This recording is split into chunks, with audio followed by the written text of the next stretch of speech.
1965 की लड़ाई, 1971 की लड़ाई, और उस समय हर चीज़ का अभाव था। लेकिन आज अपने देश ने कई क्षेत्रों में विकसित रूप धारण कर लिया है। आज भारत उत्तर में जिस समय चीन और पाकिस्तान भारत की तरफ देखते थे आंख उठा करके, आज किसी भी देश की भारत की तरफ कुदृष्टि के रूप में देखने की हिम्मत नहीं है। 15 अगस्त 1947 को आज़ाद हुआ था और इस आज़ादी के लिए अपने देश के महापुरुषों ने, वीरों ने, सपूतों ने कई कुर्बानियाँ दी, आंदोलन किए, लड़ाइयाँ लड़ी। उसके बाद में अपना देश आज़ाद हुआ। 1947 से पहले इस देश में विदेशी ताकत, ब्रिटिश देश का शासन था। उनके काले कानून अपने देश में चलते थे। और आपको ये भी पता है, आप सब शिक्षित है, इतिहास में आपने पढ़ा है कि विदेशी लोग एक व्यापार के रूप में भारत में आए और यहाँ अपने पैर पसारने शुरू किए और धीरे धीरे उनकी दृष्टि से अनुकूल माहौल देखते हुए इस व्यापार को आगे बढ़ाया और भारत में शासन करने लगे। आप सभी जानते हैं कि उस समय उनका कानून चलता था, देश गुलाम था। भारत में रहने वाले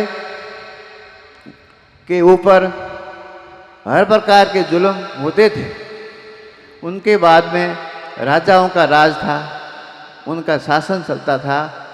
और उसके बाद में धीरे धीरे लोगों में जागरूकता आई, लोगों ने आंदोलन किया, महापुरुषों ने सहयोग किया, जनता ने साथ दिया और धीरे धीरे आखिर अंग्रेजों को झुकना पड़ा और 1947 में अपना देश आज़ाद हुआ। देश आज़ाद हुआ, लेकिन देश को चलाने के लिए अपने देश में संविधान की आवश्यकता पड़ी। आप सभी जानते हैं, हर देश को चलाने के लिए संविधान की ज़रूरत है। उसी प्रकार भारत में इतना बड़े देश को चलाने के लिए संविधान की ज़रूरत पड़ी। और उस संविधान को बनाने के लिए उस समय एक दलित समुदाय से महान विधि विशेषज्ञ थे, डॉक्टर बाबा राव भीमराव अम्बेडकर, जिनकी अध्यक्षता में संविधान को बनाने के लिए समिति बनी और उनके साथ में सदस्य भी रहे। बाबा साहब उस समय एक महान विद्वान थे, विधि विशेषज्ञ थे, कई भाषाओं के जानकार थे। उन्होंने विदेशों को विभिन्न देशों में जाकर के उनके संविधान का अध्ययन किया और उसमें जो सारगर्भित 80 बातें थी, 80 कानून थे, उनको एकत्रित करके अपने संविधान बनाने में उनको सम्मिलित किया। आप सभी जानते हैं कि वो संविधान बाबा साहब की अध्यक्षता में बना और उस संविधान में हर प्रकार के अधिकार दिए हुए हैं। जो भारत के नागरिक हैं उनके अधिकार दिए गए हैं और उन्हें कर्तव्य भी दिए गए हैं। उनके द्वारा संविधान तैयार होने के बाद बाबा साहब ने वो संविधान तत्कालीन राष्ट्रपति एवं प्रधानमंत्री को सुपुर्द किया और संविधान आज ही के दिन इस देश में लागू हुआ था। और ये गणतंत्र व्यवस्था भी आज ही के दिन लागू हुई थी। गणतंत्र का अर्थ है, गण का मतलब है जन, तंत्र का मतलब व्यवस्था, लोकतंत्र। आज के दिन भारत में लोकतंत्र व्यवस्था लागू हुई, देश में संविधान लागू हुआ। और संविधान लागू होने के बाद में इस देश में देश को चलाने के लिए व्यवस्थापिकाएं, कार्यपालिका और न्यायपालिका अपने अस्तित्व में आई, जो आज भी चल रही है और अपना पूरा देश इन तीन संस्थाओं के माध्यम से देश चल रहा है और बराबर विकास कर रहा है। भारत का संविधान पूरे संसार में बहुत ही उपयोगी है, अच्छा है, और भारत का लोकतंत्र पूरे संसार में सबसे बड़ा है। भारत का संविधान जिसमें प्रत्येक नागरिक को समानता के अधिकार है, जीने के अधिकार है, शिक्षा के अधिकार है, रहने के अधिकार है और देश को विकास करने के अधिकार है। इस संविधान में प्रत्येक भारतीय को अधिकार दिए हुए हैं, लेकिन उसके साथ साथ में जिम्मेवारी है और कर्तव्य भी है। आप सभी जानते हैं कि व्यवस्थापिका कानून बनाती है, कार्यपालिका उसको कार्य रूप देती है और न्यायपालिका न्याय का काम करती है। अपना देश 1947 में आज़ाद हुआ था और आज़ादी के पश्चात या आज़ादी से पहले जिस रूप में जो देश था और आज जो देश जिस रूप में देश है, उसमें दिन और रात का अंतर है। आप सभी को पता है कि 1965 की लड़ाई, 1971 की लड़ाई, और उस समय हर चीज़ का अभाव था, लेकिन आज अपने देश ने कई क्षेत्रों में विकसित रूप धारण कर लिया है।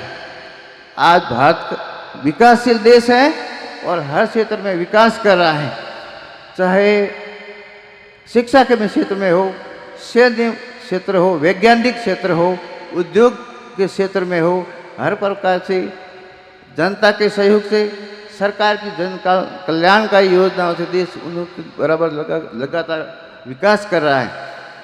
सरकार ने अपने देश को आगे बढ़ाने के लिए, विकास करने के लिए कई जन कल्याणकारी योजनाएं बनाई हैं, लेकिन मैं इस मन से कहना चाहता हूं कि सरकार की कई जन कल्याणकारी योजनाएं हैं, सरकार अपने स्तर से काम करती है, लेकिन इन जन कल्याणकारी योजनाओं को जब तक जनता का सहयोग नहीं मिलेगा, आपका सहयोग नहीं मिलेगा, तो वो अपने मूर्त रूप में पूर्ण रूप से सफल नहीं हो सकती। इसलिए मेरा अनुरोध है कि देश के विकास के लिए सरकार के साथ कंधा से कंधा मिला करके जो भी कल्याणकारी योजना है उसमें अपना पूरा सहयोग दें, तो भारत लगातार उत्तरोत्तर वृद्धि करेगा।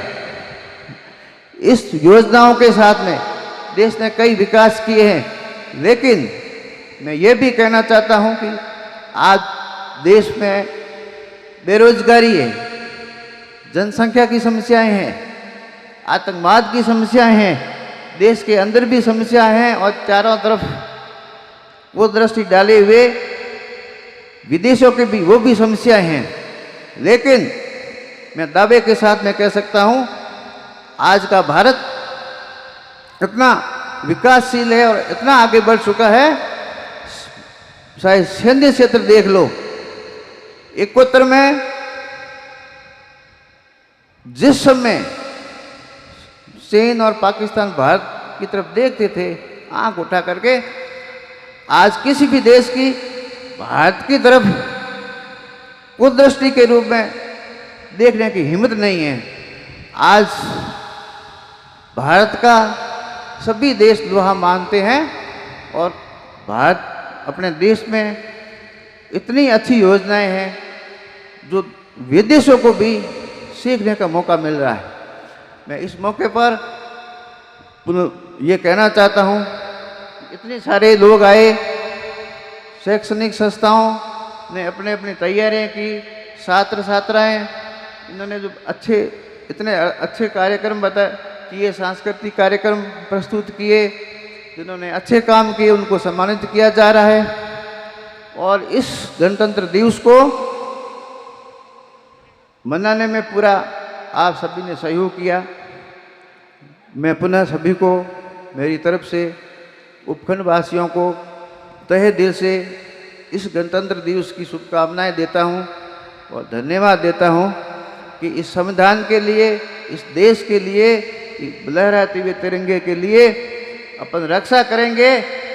और इसी दिन हमें ये प्रण लेना है, प्रति वर्ष की भांति हम देश को मनाते हैं, तो आज भी हम यहाँ से जाएंगे तो प्रण लेकर के जाएंगे कि देश के लिए हम सब एक हैं। अपने आप सभी जानते हैं देश में कई प्रकार की राजनीतिक पार्टियां हैं, लेकिन जहाँ देश का सवाल आता है, जहाँ राष्ट्रभूमि का सवाल आता है, जब तिरंगे का सवाल आता है, वहाँ राजनीतिक पार्टियां सब खत्म हो जाती है और देश के लिए एक हो जाती है। अतः मैं पुनः सभी को शुभकामनाएं देता हूँ। आपने कार्यक्रम की शोभाएं बढ़ाई और ऐसे राष्ट्रीय कार्यक्रम में आप हमेशा सहयोग देते रहेंगे। जय हिंद, जय भारत। बहुत ही शानदार।